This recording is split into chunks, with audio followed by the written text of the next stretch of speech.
और उसमें चार्जशीट दाखिल हुई। आप समझ सकते हैं कितना मुश्किल काम होगा अमित शाही पुलिस से चार्जशीट दाखिल कराना ऐसे केस में जो मनुवाद और ये जो सरकारें ये कर रही हैं, मतलब एक ऐसे व्यक्ति को सरकार बचाने में लगी है जिसने बहुत बड़ा अपराध, या मैं कहूं कि जघन्य अपराध जिसने किया है।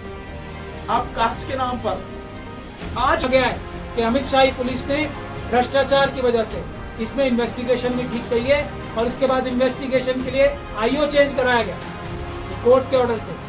आजकल तो और भी चालबाजी चलने लगे हैं कि जनरल समाज के लोग जो है एससी की लड़की से शादी कर लेते हैं। अगर माने कहीं कोई सीट जो है एससी है और वो लगता है कि उन्हें लड़ना है तो वहां पे वो एससी की लड़की से शादी कर लेते हैं, उसको इलेक्शन लड़ा लेते हैं और जीत के सारी हुकूमत को खुद करते हैं। मतलब ये बड़ा अजीब तमाशा होगा। पत्रकार बंधुओं को और बहनों को जय भीम।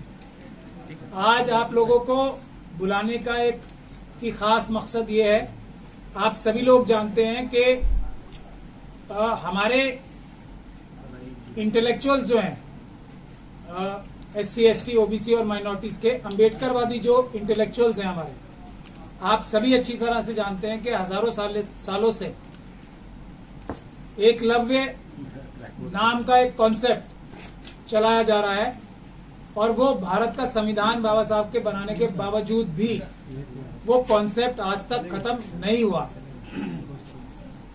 उसकी एक के बाद आपने रोहित वेमुला, अभी रिसेंट एग्जांपल ही मैं आपको दे रहा हूं, पायल तड़वी और इस तरह के आपने बहुत सारे एग्जांपल देखे। वो लोग ऐसे लोग थे जो देश का नाम पूरी दुनिया में रोशन करते और अच्छी शिक्षा लोगों को देते। इतने बड़े बड़े इंटेलेक्चुअल्स हमारे फ्रस्ट्रेट होके आत्महत्या करने पे मजबूर हो गए।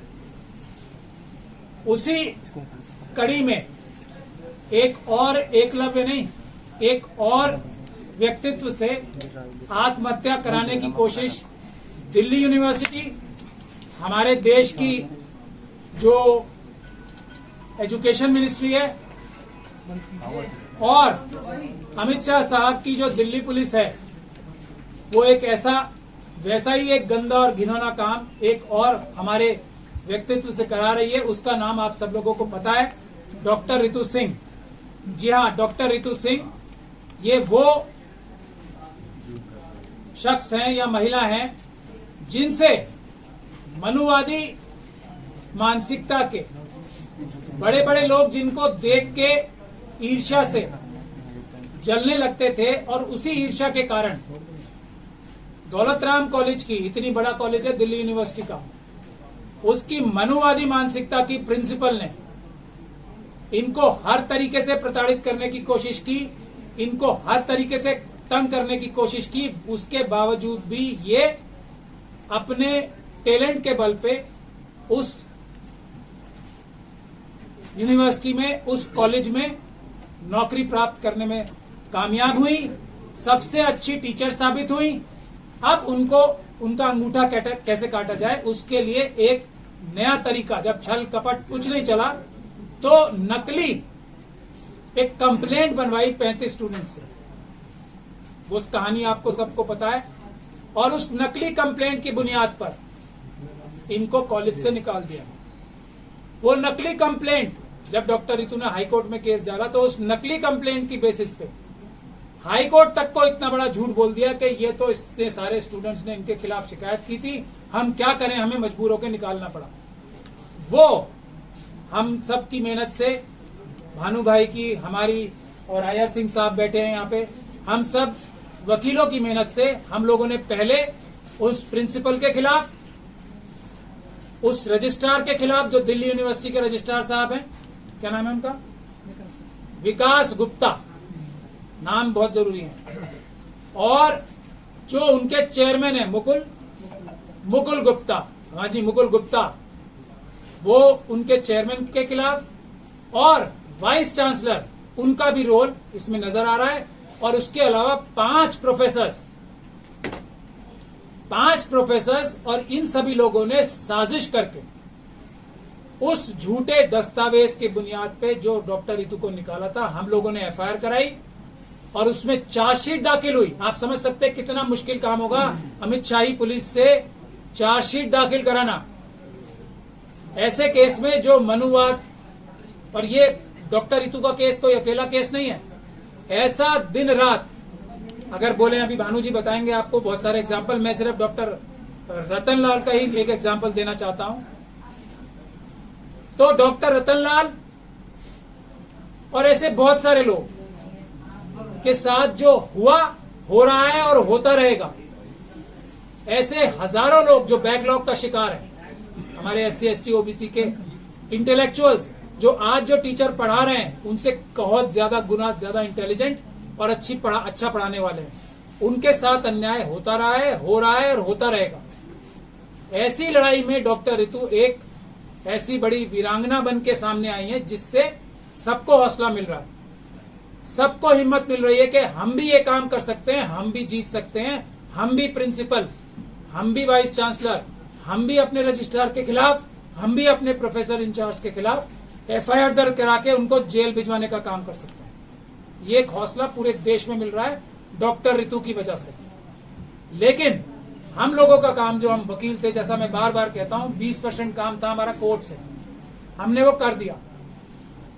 मेरे ख्याल से 20% से ज्यादा ही कर दिया थोड़ा। चार्जशीट फाइल होना इस केस में, और एक चार्जशीट नहीं, और इस केस में जो जुडिशियल ऑर्डर्स हुए हैं उसमें ये माना गया है कि अमित शाही पुलिस ने भ्रष्टाचार की वजह से इसमें इन्वेस्टिगेशन नहीं ठीक कही है, और उसके बाद इन्वेस्टिगेशन के लिए IO चेंज कराया गया।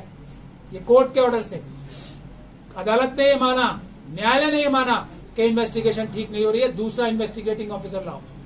उसमें क्या चालबाजी करते हैं अमित शाही पुलिस, उसमें चालबाजी ये करते हैं कि SC ST के एक्ट का जहां केस होता है, आजकल हमारे अपने लोगों को IO बनाया जाता है, ACP साहब को, किसी को, और क्योंकि सेक्शन 4 उनके ऊपर नहीं लगता है तो हमारे लोगों को IO बनाया जाता है और उनसे फिर गलत काम कराए जाते हैं। तो इसके दो रास्ते हैं।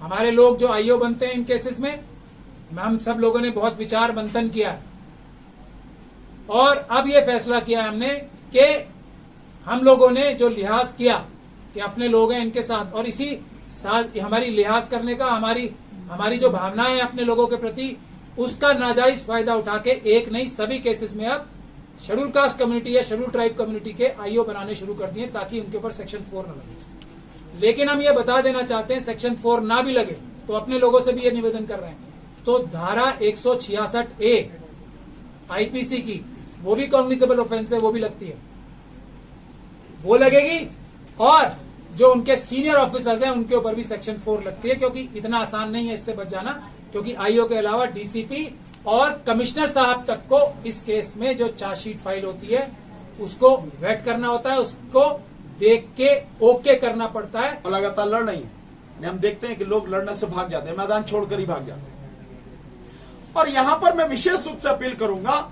जो दिल्ली यूनिवर्सिटी में जो प्रोफेसर्स हैं, एडहॉक बेस पे हैं, जो पक्के नहीं हुए हैं, जिनकी संख्या हजारों में है, और मैं दलित समाज के लोगों की बात कर रहा हूं मैं, हालांकि वहां पे न्याय पसंद और भी बहुत लोग हैं, पर फिर भी विशेष अनुरोध मेरा उनसे है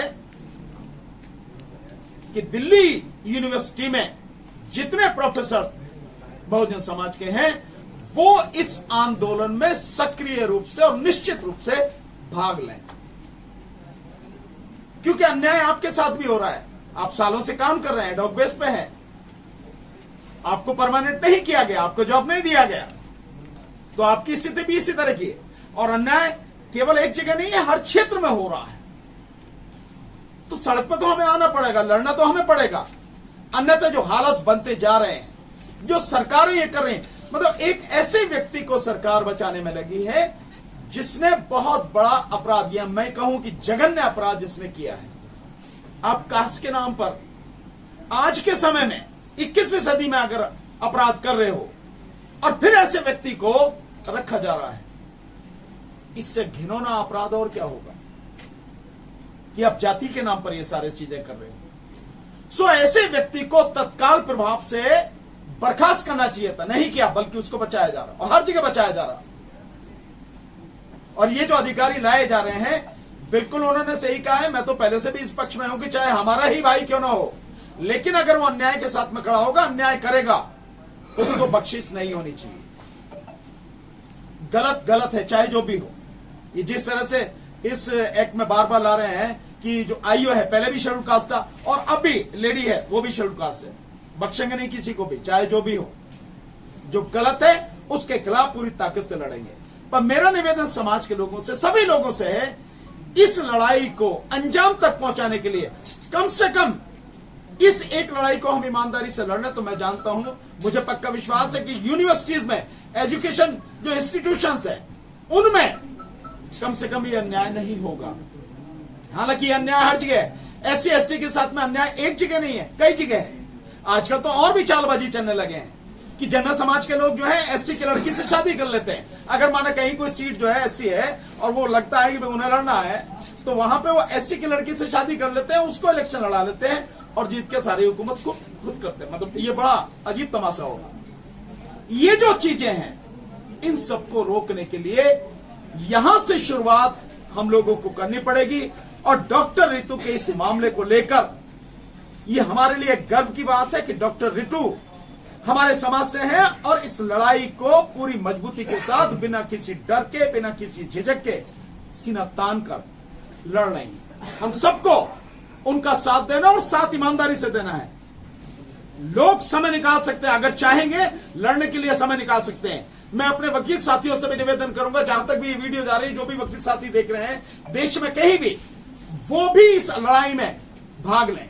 1 घंटा 2 घंटा तो निकाल ही सकते हैं, ऐसा तो नहीं है कहीं भी कि उनको समय ना मिले। हम भी वकालत करते हैं, हम भी जानते हैं, समाज के लिए समय निकालते हैं। तो वकीलों को भी, डॉक्टर्स को भी, प्रोफेसर्स को भी, स्टूडेंट्स को भी, समाज के और कहीं भी किसी क्षेत्र में सरकारी कर्मचारी हैं, अधिकारी हैं, आप अपना चेहरा सामने न लाएं। अगर आपको डर लगता है तो आप पीछे तो खड़े हो सकते हैं। आंदोलन में बहुत सी चीजों की जरूरत होती है, आप सपोर्ट तो कर सकते हैं। तो जिस तरह से भी सपोर्ट कर सकते हैं, इस आंदोलन को, इस लड़ाई को सपोर्ट करना है और हम इस लड़ाई को उसके अंजाम तक पहुंचाएंगे। और जो दौलत राम कॉलेज के जो प्रिंसिपल है, जब तक उसे अरेस्ट करके जेल नहीं भेजा जाएगा, बर्खास्त नहीं किया जाएगा, ये लड़ाई हमारी, ये आंदोलन हमारा जारी रहेगा।